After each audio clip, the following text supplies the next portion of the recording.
Hey everybody, Sean Hatzel here with Get Lean in 12, and inside today's short fat loss video, I'm going to teach you how to construct the perfect fat burning meal versus the perfect muscle building meal. Now, if you're watching this and you don't know who I am, I'm a stubborn fat expert. I've been in the health and fitness industry over 20 years. And in the last 5 years alone, my wife Karen and I have helped over 100,000 people across the globe. We've taken a couple of our books to the top 10 bestseller list in the ClickBank marketplace. And I'm also a 45-year-old grandpa to 3 beautiful grandkids. So let's quickly talk about, based on what your goal is, whether you want to build muscle, you want to burn fat, how to construct the perfect meal based on your goals. And then if your goal is to do both, I'll give you a trick at the end of this video you can use so that you can burn fat and gain muscle at the same exact time. So the first thing that you're going to see up here is HFLC. This stands for high fat, low carb. And the high fat, low carb diet is especially effective for sedentary people. So if you don't exercise, which you should be, but if you don't, this is the perfect diet to follow. There is tons of published peer-reviewed studies and research showing how beneficial this is for not only losing belly fat, but just for your overall health in general. Now, if you're an exerciser, the game changes a little bit, and that's why we're going to talk about a couple fruits down here and a cheat meal. Now, conversely, if you want to build muscle, you're going to follow something called a modified paleo diet. And when I say modified, I'll talk about that in a second. So, first thing that you're going to see is a bunch of letters up here. This is how to set up the perfect fat burning meal if your goal is to lose belly fat. You're going to either want to, in every single meal that you consume, you're always going to want to consume a protein. Remember, your body burns more calories digesting protein than it does digesting carbohydrates or fats. So it's in your best interest to include a high quality complete protein source in every single meal that you consume. And not only that, research now proves once and for all that high protein diets do not cause kidney damage. They're very beneficial and healthy for you. The other thing that you're going to want to add with your protein is you're going to want to throw in a vegetable or an oil or a friendly fat. So you'll see 3 combinations here. You have protein, vegetable, friendly fat.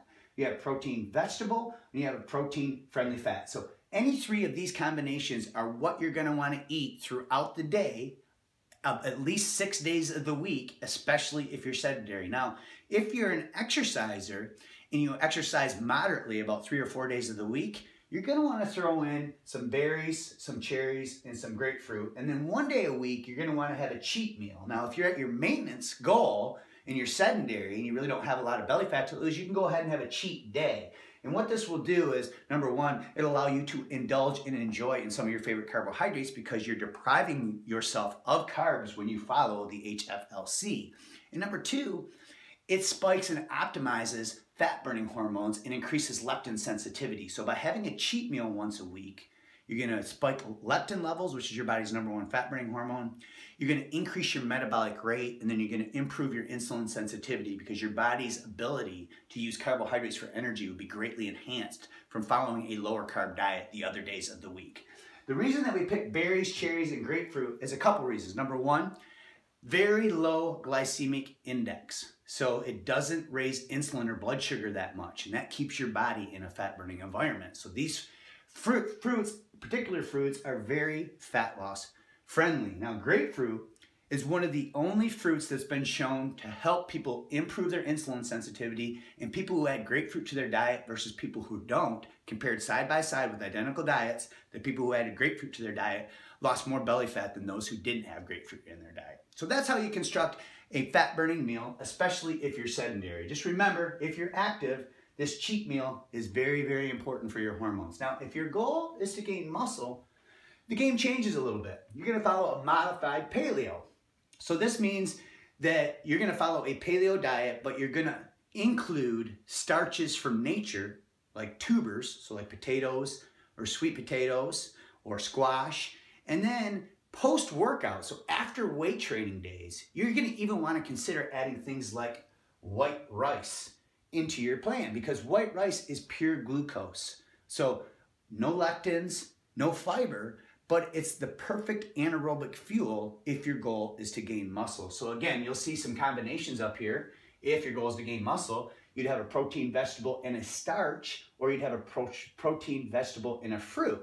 Or if you didn't include your vegetable, you could just have a protein and a starch or a protein and a fruit. This is going to be especially effective post-workout. Remember, after a workout, your muscles are kind of like a sponge that's been wrung dry and they want to suck up nutrients. So your body's ability to absorb carbohydrates and store them inside muscle tissue and liver tissue is greatly enhanced after a weight training workout. So hopefully this gives you a great snapshot on how to structure a perfect fat burning meal if your goal is fat loss, and a perfect muscle building meal if your goal is to build muscle. Now, if you want to do both of these, the best thing that you can do is when you have a resistance training or a weight training day, go ahead and add in the modified paleo carbs or the white rice with protein after a workout 3 or 4 days of the week.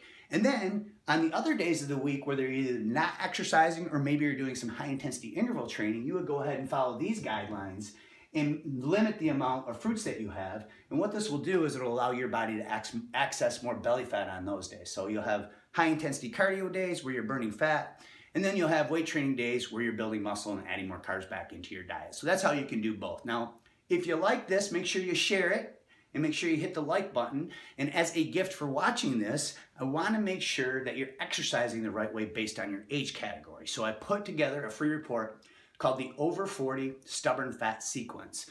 And it's going to show you how to reactivate declining fat loss hormones. So if you're over 35 years old, you're going to want to download this report, because if you're in your 40s, your 50s, or your 60s, you must move differently than younger people. So trendy workouts like P90X and CrossFit Insanity are very effective, but they're mainly designed for younger people. And you really don't need that much time. It only takes about 12 minutes a day. And this free report is going to show you how you can increase your growth hormone up to 700% following this 12-minute protocol. And it's specifically designed to reactivate your declining fat loss hormones. So thanks for watching this, and keep going strong.